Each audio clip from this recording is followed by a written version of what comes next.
Ang punong hipik sa bunga ay madalas binabato. Kaya stay strong, First Lady Lisa Araneta Marcos. Kakampi mo kaming maliliit na mga mamamayan. Mabuhay ka, Madam Lisa. Kitang-kita kung sino ang tunay na may breeding. Huwag kang bibitaw, Ma'am Lisa. Alam ng Diyos ang totoong nasa puso natin, kaya idol kita. Ang totoong tao ay mapagkumbaba, Madam Lisa. Mabuhay po kayo. Suportado kayo ng masang Pilipino. Mas malinis ang pagkatao ng katulad mo kumpara sa mga Duterte na tigmak ng dugo ng taong bayan. Kaysa sa'yo, nagagalit si Amy kasi maganda ka at pati ang puso mo ay busilak. Si House Speaker Martin Romualdez at Lisa Marcos para sa tunay na pag-asa ng bayan at tunay na naglilingkod sa ating bansang Pilipinas na mga hindi nakikita at hindi ipinapapubliko ang kanilang mga pagdamay at pagtulong sa ating mamamayan.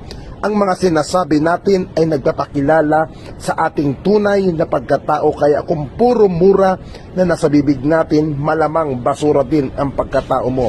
Kagaya ng mga bumabati ko sa inyong dalawa.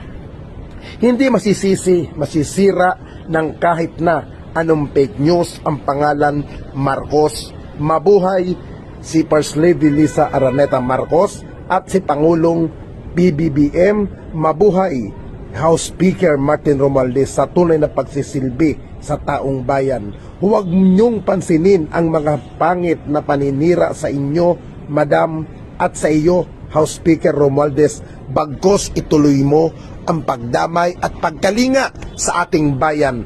Alam namin na ang inyong mithiin ay simple lamang, ang makapaglingkod sa nakakarami at nangangailangan ng pag-unawa at pagsiservisyo at pagdamay ng mga taong nasa gobyerno. At yun ay inyong ginagawa. Nakikita namin yan, Madam. At sana wag po kayong tumigil sa pagtulong at pagkalinga sa ating mabuhay, ang ating bansang Pilipinas. Hindi na po uso ang paninira. Hindi na po uso ang mapagpapatikos at mga salitang napakasakit. Hindi ganon ang Pilipino. Rich or poor, may class naman tayo ng konti. Sinasabi po ng asawa ko, pag naririnig nila ang bagong Pilipinas, ang ibig sabihin nito ay hindi kailangan awayin ang mga taga-private sector. Instead, dapat gawin silang mga partners sa mga proyekto ng gobyerno. Sa dami-dami po natin mga problema, we should realize that government can't do it alone. It has to work hand in hand with the private sector. Ako po, galing po ako sa private sector. And in 1,606 days, babalik na naman ako sa private sector. Wala na pong terno, makeup, Facebook, Instagram, at kung ano-ano pa. In the meantime, I will try to follow my husband's vision of bringing the private sector closer to government so we can all work together for our bagong Pilipinas. Magandang araw. Alam niyo po mga kaibigan,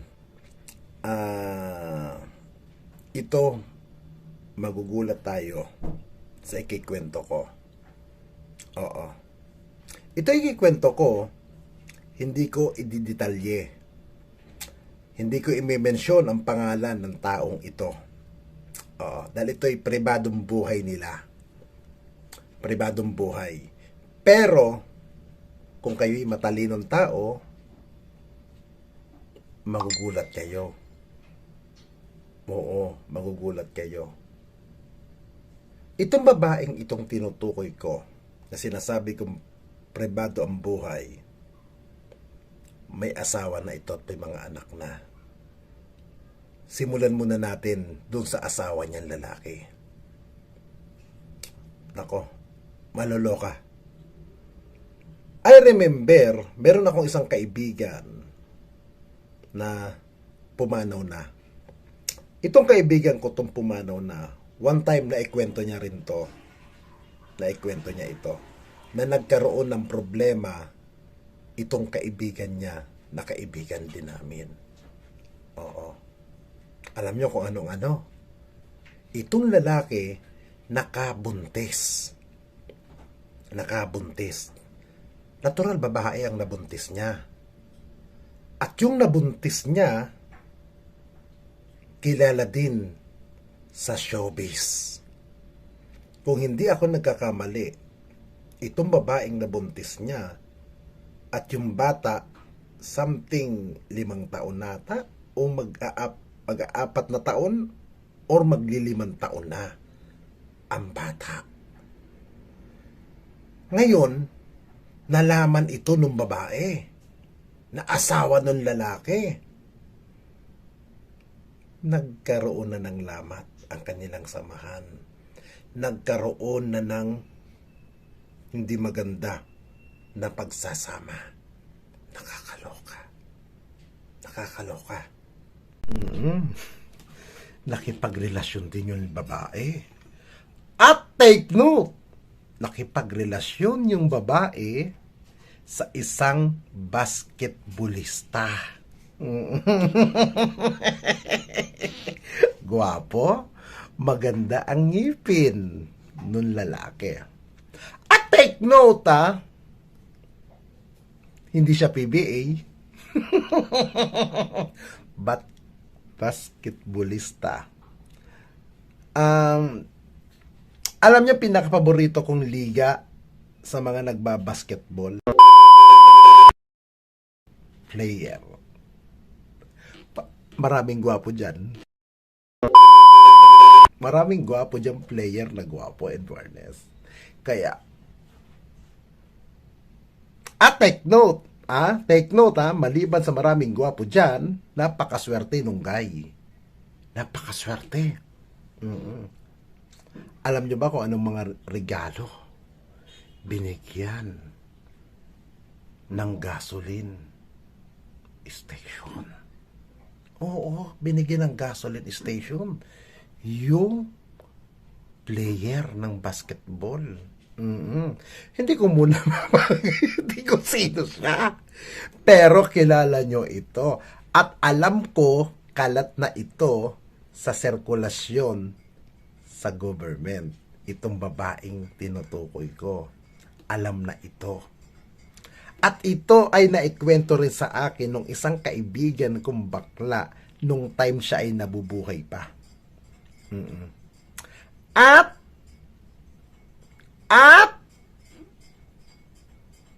biglang may nagkwento na naman sa akin nito. Na-shocking ako, nawala na sa ulirat ko yan. Totoo nga pala talaga. At yung nagkwento, taga-make-up niya pa ang nagdadaldal. Taga-make-up niya pa nung government official. At ito pa. Nagkamali na nga yung lalaki, nagkaroon ng bunga yung taga-showbiz at yung lalaki. Ngayon, normal sa lalaki yan, di ba? Na magkaroon ng relasyon sa ibang babae, magkaroon ng anak, normal yan. Pero, ang ikagugulat ng mga tao, yung babae na asawa ni lalaki, nakikipagrelasyon din.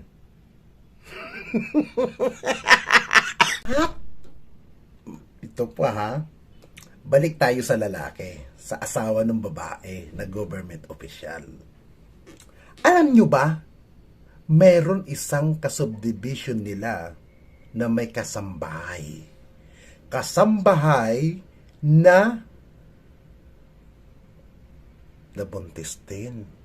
Yung kasambahay ng isang kilalang tao. Oo, nabuntis nung asawa ng babae. Naloka ako. At nalaman ito nung tatay nung babae na government official, binugbog ito, pinagsisipa yung lalaki nung tatay nung babae. Pinagsisipa. Nakakaloka.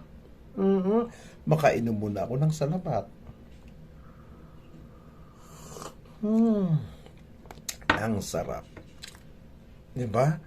In fairness, yung lalaki gwapo. Maganda din naman yung babae. Maganda si babae, yung asawa na government official. Gwapo din naman yung asawa niya. Oo. Pero kung pagmamasdan ninyo sa ibang mga clip, sa mga ibang gathering, hindi na sila nagsasama. Hindi na sila nagkaka-appearance. Oo. Kasi alam na alam. At itong lalaki, nung mula na mapwesto doon sa pwesto niya, hindi na rin ito masyadong nagkikita-kita sa mga puto opportunity. Talagang nagdededmahan na ang dalawa. Nakakaloka. Alam mo, doon sa babae, kaysa pag pumilit ka na maayos ka, okay ang lagay mo, mas maganda makipag-divorce na lang kaysa magpaka-plastic sa buhay. Alam mo, ma'am, kalat na kalat na. Kalat na kalat na. Kalat na kalat na yan. At alam na kung sino. Ako hindi ko pa pangalanan kung sino itong babaeng official na ito. Marami naman official sa gobyerno na babae. May congressman, may senadora, may gobernadora. Marami. May barangay chairman. Pero hindi sila ka-level ng ganon, ng taong ito. Kilala ito, taong ito. Kilala. Pero bilib ako sa kanya. Matatag siya kahit papaano. Matatag ang taong ito. Mas the best, magpakatotoo. Kung nagkamali, talagang mali naman ang ginawa ng lalaki na iniputan ka sa ulo, ay ginawa mo rin naman. Iniputan mo din naman siya. Pumatol ka sa isang na basketball player, parehas lang naman kayo nagkasala. Ang kawawa lang dito, yung mga junakis ninyo. Yun lang. Kaya, bago ka magmalinis, na matatag ka, malinis kang opisyal, maayos kang tao, we just try ang magpakatotoo. Ay, nako po. Sa totoo lang, mga kababayan at mga kaibigan, ito na ang sinasabi ko. Na kung saan, todo depensa, todo tanggol na nag-aastang abogado ng mga Duterte. Itong si Madam Amy. Pero anong nangyari? Sabi mo, humingi sa'yo ng patawad, humingi sa'yo ng paumanhin, ang anak ni dating Pangulong Digong Duterte. Bakit ganito ang post? Anong nangyari? Malaking kahihiyan sa'yo yun, madam. At insulto. Ibig sabihin, inilaglag ka ni Baste. Again, si Mayor Bastel Pepe, I'm sorry na I'm sorry. Naintindihan ko naman kasi syempre, sobrang emotional siya dahil isipin mo naman ikukulong yung tatay mo at yung ate mo. Talaga namang magre-revolusyon yung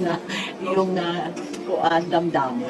Sabi ko, hoy, ano yan? Bakit pinagsasabi mo yan? Sabi niya, sorry ganun. Nakatuwa nga pero naintindihan ko kasi syempre yung babagabag talaga yung damdamin ng bagets. Syempre yung tatay niya at yung ate niya. Alam mo, ang pagkakasabi pa nga ni Davao City Mayor, Sebastian Baste Duterte. Ito ang sa pagkakasabi niyang quote sa Madam Amy, linawin ko lang kasi ginagamit mo na sa drama mo diyan sa media, humihingi ako ng tawad dahil naaawa ako sa iyo. Hindi dahil sa mga sinabi ko tungkol sa kapatid mo na presidente. Undang kong gamit anang imong mga jaming gipa lampas na taka kausa pero banha gihapon kay ka. Ngayon, yun ang pagkakasabi ni Mayor Baste sa Bisaya words. Itatranslate natin sa Tagalog. Ang sabi niya sa Tagalog, itigil mo ang paggamit sa akin sa kadramahan mo. Ang sakit nun. Ito pa sa Tagalog. Hinayaan kita ng isang beses. Pero ang ingay mo pa rin. Naku po. Ang pangit. Ang pangit sa totoo. Na akala mo, Senator Aimee, porke dinidepensahan mo, porke tinatanggol mo, na akala mo, agring-agre. Kung ako nga pangkaraniwan ni citizen, pangkaraniwang tao, halatang halata na gamit mo sa kadramahan. Halatang halata na gamit mo sa political gimmick. Pero in fairness, totoo yun. Napakasakit ng ganun. Na akala mo sa sarili, totoong dumidepensahan. Yung depensang ginagawa mo, totoong sumasang-ayon sa'yo. Kung ganun ang saloobin ni Baste, siguro, nilalaro ka din nung matanda na ulyanin na rin. Lalo na kaya si Pulong Duterte. Madam, kung ako po sa inyo, Madam Senator, gampanan nyo na lang po ang pagiging senador. Kasi ang tunay na may malasakit sa iyo, Madam, alam mo kung sino? Hindi kung sino-sino. Pamilya mo ang tunay na may malasakit. Ngayon, bilang kapatid ka ng Pangulo, ipakita mo ang pagiging kapatid mo. Pinsan ka, first cousin ka pa ni Speaker Romualdez, yun ang tunay na may malasakit sa iyo, Madam. At aminin natin hindi, nakikinabang ka sa power ng kapatid mo. Now, senator ka naman, pakita mong suporta. Alam niyo mga kaibigan, dati kung ano ng mga pinagkasabi nito, bulaan, kung ano-ano kesyo, kay ganito, kay ganyan. Pero ngayon, mga kaibigan, kung ano-ano nang sa pabor ang sinasabi niya, in favor kay Pastor Apollo Kibuloy na manyakol. Ito si Banat Bay. Kung ano-anong mga sinasabi dati na puro hindi rin makain, pero ngayon, putang ina mo, himod tumbong ka na din. Panoodin niyo ito, Ilagay natin sa tamang perspective ito, ha? Kasi tandaan nyo, church, ito eh. Even if I think, ito sa akin, sarili ko, I do not believe in Kibuloy. I think he is a false prophet. Diretsuhan tayo. Sa tingin ko, sablay talaga siya pagdating sa relihiyon. Pero gayon pa man, tandaan nyo, this is a religion. Takin mo, justify niyang appointed son of God siya? Siya ang makapangyarihan at ang tatay niya may-ari na sanlibutan? Ba't di mo mapatigil to si Marcos? Di ba, kung talagang propeta ka na you are claiming to be, patalsikin mo na. Hiningi ng gobyerno ang ulo ni Kibuloy. Naintindihan natin? Kasi wala nang ibang dahilan eh. Wala nang ibang dahilan kung bakit huhulihin ng Amerika ito. Pag-resign na kayo! Giit pa ni Kibuloy, ang lahat daw ng ito ay dahil sa koneksyon niya. Gulat ako dun So magtatanga-tangahan na lang kayo? Ano magtatanga-tangahan?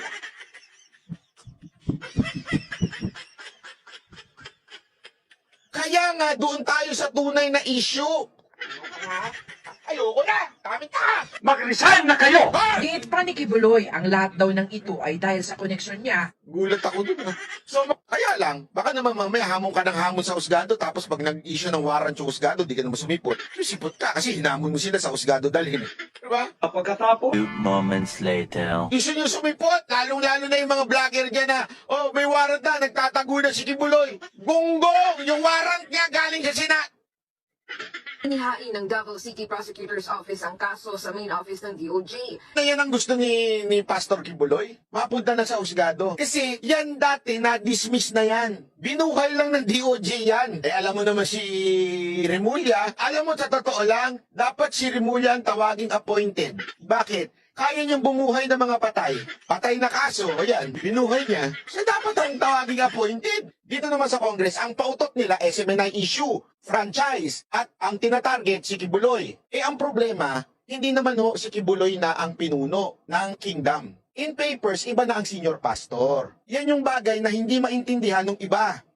Kaya, yung sinasabi niyang sa SMNI, si Pastor Kibuloy pa rin yan, huwag yung pagpilitan. Iba na yung nasa papel eh. Iba na yung senior pastor. Kaya nga dito magtataka ka, wala na sa papel si Pastor Kibuloy sa SMNI. Ipinagpipilitan pa nilang ipatawag si Pastor Kibuloy. It only means one thing. Ang target ninyo ay si Pastor Kibuloy. Sana palitan nyo na lang yung pagdinig ninyo. Huwag nyo na lang sabihing SMNI Prad. Alam mo, hindi talaga mag-gets ni yung Tiberos kung bakit nag-i-excuse o sinasabing hindi a-attend si Kibuloy. Ulitin natin yung sinasabi nga ng letter ni Kibuloy o sa mga abogado niya, ang Senate hearing po ay hindi husgado. Ang Senate hearing po, ginagamit po yan in aid of legislation, meaning para sila ay gumawa ng batas. Kaya nga ang tawag nila dyan, resource person. Yung mga taong nagpupunta ay hindi sila akusado. Hindi sila pinoprosecute. Ang problema kasi, Hontiveros, hindi ba pumupunta si Kibuloy, inakusahan mo na siya. Hinatulan mo na siya. Nandito po tayo para suportahan po si Pastor Kibuloy. Doon sa panawagan niya po na maging patas lang. Ang atin naman po hindi natin sinasabi na si Pastor Kibuloy ay walang kasalanan o di kaya may kasalanan. Ang importante po ay patas. Actually, alam nyo, nung tinitimbang ko nga yung dahilan kung ba tayo sumuporta dito, alam niyo, sapat na po para sa akin. Yung tulad din po na sinabi ni Senator Robin, yung kanyang pinaglalaban tungkol sa ating mga rebelde. Alam niyo, eto, lagi ko sinasabi to sa aking live na SMNI lang talaga ang tumayo para labanan itong rebelde. Na napakahirap po. Alam naman natin yan. Dekada na silang nanggugulo sa ating bayan. Dekada na silang talagang nang-aabuso ng ating mga kababayan. At mahirap lumaban dito sa mga rebelde na ito. Pero gayon pa man, si Pastor Kibuloy matapang na hinarap po ito. At naniniwala ako na isa ito sa dahilan kung bakit pinipilit itumba si Pastor Kibuloy. Kaya nandito tayo para lumaban din, tumulong din, sumuporta sa pinaglalaban ni Pastor Kibuloy. Ngayon, nagtatanga-tangahan ka. Puki ng ina mo ka. Dati, tudod bakbaka dyan kay Kibuloy. Ngayon, himod tumbong ka sa magkanong paraan. Ha? Putang ina mo ka. Ha? Tang ina mo, Byron, magkakilala tayo, nagkasama tayo sa isang grupo. Hindi ka susuporta dyan kung walang kwarta. Puki ng ina mo. Ha? Kaya, huwag kang magmamalinis. Putang ina mo ka. Ha? At higit sa lahat, tarantado kang gago ka. Putang ina mo ka. Gusto mo isyo. Ayan ang isyo. Yung pangahalay, pang-sex harassment, human trafficking, yan ang iribat ninyo. Ha? Ang ina mo ka.